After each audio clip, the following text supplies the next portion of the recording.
बैलगाडीला वाचवण्याकरिता cement वाहतूक करणारे bulker वाहन झाले पलटी।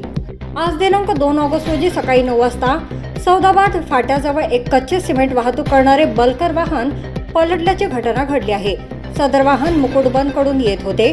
दरम्यान विरुद्ध दिशेने येणाऱ्या बैलगाडीला वाचवण्याच्या प्रयत्नात चालकाचे वाहनावरील नियंत्रण सुटले आणि अपघात झाला। या अपघातामुळे घटनास्थळी दोन्ही बाजूंनी वाहतूक पूर्णपणे ठप्प झाली आहे। सकाळपासूनच वाहनांच्या लांबच लांब रांगा लागल्या होत्या। दुपारी 3 वाजेपर्यंत वाहतूक सुरळीत करण्यात प्रशासनाला अपयश आले होते। घटनेची माहिती मिळताच शिरपूर पोलीस स्टेशनचे ठाणेदार माधव शिंदे आणि वडी वाहतूक शाखेचे पोलीस उपनिरीक्षक शंकर राजगडकर यांच्या मार्गदर्शनाखाली पोलीस कर्मचारी प्रमोद मडावी, नवनाथ कल्याणकर व इतर सहकाऱ्यांनी घटनास्थळी धाव घेतली। वाहतूक सुरळीत करण्यासाठी त्यांनी प्रयत्न सुरू ठेवले होते।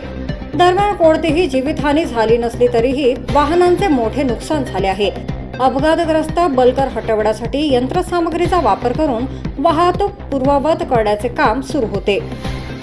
वडी न्यूज एक्सप्रेस ब्युरो रिपोर्ट।